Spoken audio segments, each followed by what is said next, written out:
Dear students, we are going to start chapter 3 of class 9th, whose name is coordinate geometry. बच्चों, आप class 6-7 में पढ़ चुके हैं कि ये एक लाइन सेगमेंट है जो मिड पॉइंट जिसको ज़ीरो कहते हैं। ज़ीरो से राइट पे जितने भी नंबर्स लिखे जाते हैं वो पॉजिटिव होते हैं। ज़ीरो से लेफ़्ट में जो नंबर्स लिखे जाते हैं वो क्या होते हैं? निगेटिव होते हैं। यहाँ पे ये जो हॉरिजॉन्टल लाइन है इसको क्या कहते हैं? Horizontal line. हॉरिजॉन्टल लाइन, ये आपकी हॉरिजॉन्टल लाइन है, एक्स एक्सिस, एक्स डैश, और ये आपकी वर्टिकल लाइन है। कौन सी लाइन? Vertical line. ये आपकी वाई एक्सिस है। ओरिजिन से जब ऊपर जाएंगे अप में तो प्लस में, डाउन में जाएंगे तो वो माइनस में। जहाँ पे एक्स एक्सिस और वाई एक्सिस दोनों मिलती है इसको ओरिजिन कहते हैं, जिसका कोऑर्डिनेट 0 0 होता है। ये इसको फर्स्ट क्वाड्रेंट बोलते हैं। फर्स्ट क्वाड्रेंट, ये आपका सेकंड क्वाड्रेंट है, ये आपका थर्ड क्वाड्रेंट है, और ये आपका फोर्थ क्वाड्रेंट है। एक्स एक्सिस, वाई एक्सिस, और इस पूरी क्या नाम है? प्लेन को हम कोऑर्डिनेट या कार्टेशियन प्लेन कहते हैं। क्लियर है? फिर से मैं रिपीट कर दे रहा हूँ। ये एक लाइन है, लाइन सेगमेंट है। लाइन सेगमेंट का जो मिड पॉइंट है उसे हम ज़ीरो से दिखाते हैं, और ज़ीरो से राइट पे आपका पॉजिटिव डायरेक्शन है, और ज़ीरो से लेफ्ट में आपका निगेटिव डायरेक्शन है। अप आपका पॉजिटिव है और डाउन आपका निगेटिव है। दूसरी चीज़ याद रखिएगा, एक एब्सिसा है और एक ऑर्डिनेट है। अगर 2 3, suppose that you are given an example 2 3, तो ये एब्सिसा है और ये आपका ऑर्डिनेट है। 2 जो वैल्यू है एक्स एक्सिस पे चलेंगे, ये दोनों पॉजिटिव हैं, तो पॉजिटिव है तो सपोज दैट ये कार्टेशियन प्लेन है 1 2 चलेंगे। और 3 जो ऑर्डिनेट है 1 2 एंड 3, तो इसका कोऑर्डिनेट 2 एंड 3 हो जाएगा। क्लियर? अब इसके बाद हम एक्सरसाइज पे आते हैं। Dear students, exercise 3.1 question number 1 है, how will you describe the position of a table lamp on your study table to another person. कैसे आप डिस्क्राइब करेंगे अपने उस टेबल लैम्प की पोजीशन को जिसको आप अपने टेबल पे रख के पढ़ने का काम कर रहे हैं या कुछ भी काम कर रहे हैं। इस पोजीशन ऑफ टेबल लैम्प को आपको अपने दोस्त को बताना है।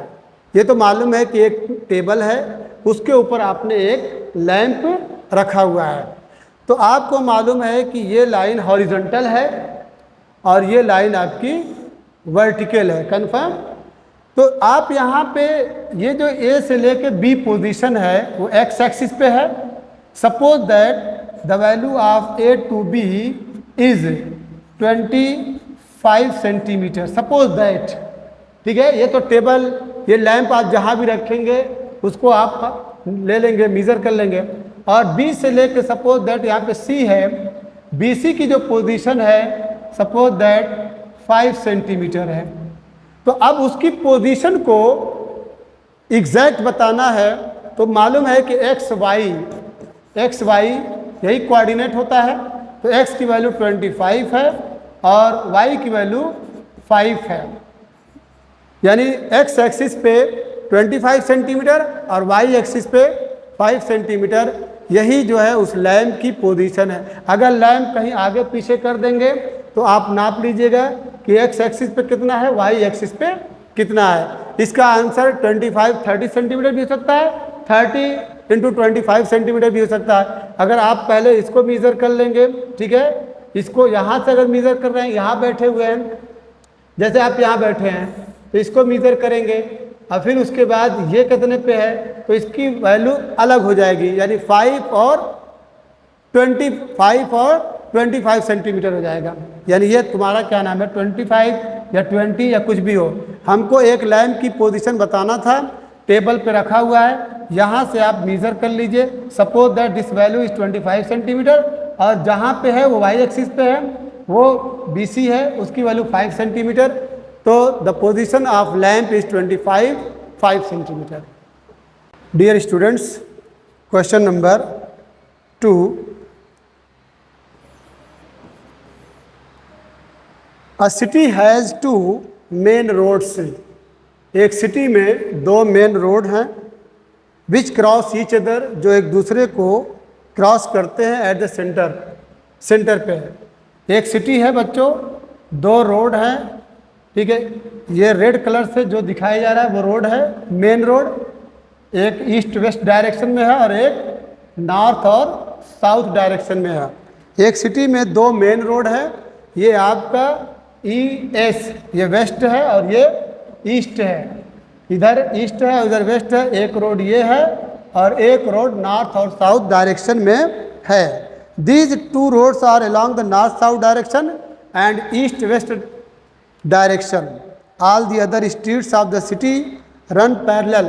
अब इसके बाद बाकी जो स्ट्रीट है शहर के वो पैरेलल है। इस नॉर्थ वेस्ट और ईस्ट के parallel street number 1, street number 2, street number 3, street number 4, street number 5 और नॉर्थ और साउथ के पैरेलल 1, 2, 3, 4 एंड 5। इस तरीके से 5 स्ट्रीट एक्स एक्सिस के पैरेलल है और 5 स्ट्रीट जो है वाई एक्सिस के पैरेलल है। Using 1 centimetre equal to 1 centimetre is equal to 200 metre. इसको आप एज्यूम कर लीजिए। Draw a model of the city on your notebook. अपनी कॉपी पे जो इन्फॉर्मेशन दी जा रही है उसका एक मॉडल बना दीजिए। तो यहाँ पे एक मॉडल बनाया गया है। यहाँ पे वेस्ट और ईस्ट में एक रोड जा रही है और दूसरी रोड नॉर्थ और साउथ डायरेक्शन में है। इसके बाद 5 स्ट्रीट्स हैं जो एक्स एक्सिस के पैरेलल है और 5 स्ट्रीट्स जो है आपके वाई एक्सिस के पैरेलल है। There are many cross street in your model. A particular cross street is made by 2 street, one running in the north south direction and another in the east west direction. एक north south में है और एक east और west direction में। मतलब 5 street आप देख रहे हैं जो ईस्ट और वेस्ट के पैरेलल है और 5 स्ट्रीट जो है नॉर्थ और साउथ के पैरेलल है। अब मेन क्वेश्चन है बच्चों, इफ द सेकंड स्ट्रीट कौन है? आपका ये सेकंड स्ट्रीट है, आपका ये सेकंड स्ट्रीट है। बोलिए, if the second street, writer बोल रहा है कि if the second street running in the north south direction, north south direction आपका ये है, नॉर्थ साउथ में आपका स्ट्रीट नंबर सेकंड, दूसरी गली वो running in the north south direction and 5th in the east west direction. 5th जो है आपकी ये है, ये 5th है और ये आपका, इसको भी आप सर्कल कर लीजिए। तो अब इसका जो कोऑर्डिनेट बनेगा यहाँ पे बच्चों याद रखना क्या बनेगा, 2 और 5 बनेगा कि नहीं। एक्स एक्सिस पे 2 है और वाई एक्सिस पे 5 है, 2, 5। Using this convention find how many cross street can be referred to as 4, 3। 4 ये है, इसका दूसरा कल देख लीजिए, 4 ये है और 3 आपका ये है। तो इसका जो कोऑर्डिनेट बनेगा ये है आपका 4, 3। उसके बाद how many cross street can be referred to as 3, 4। 3 आपका ये है, ये 3 है और 4 आपका ये है। इसका जो कोऑर्डिनेट बनेगा ये 3, 4। तो मेन क्वेश्चन ये है कि using this convention find how many cross street can be referred. तो सब यूनिक है, सब अलग अलग है, कोई एक दूसरे के सिमिलर नहीं है। इसकी वैल्यू अलग है 2, 3, इसका 3, 4, इसका 4, 3। तो all streets run parallel x axis and y axis and they are unique.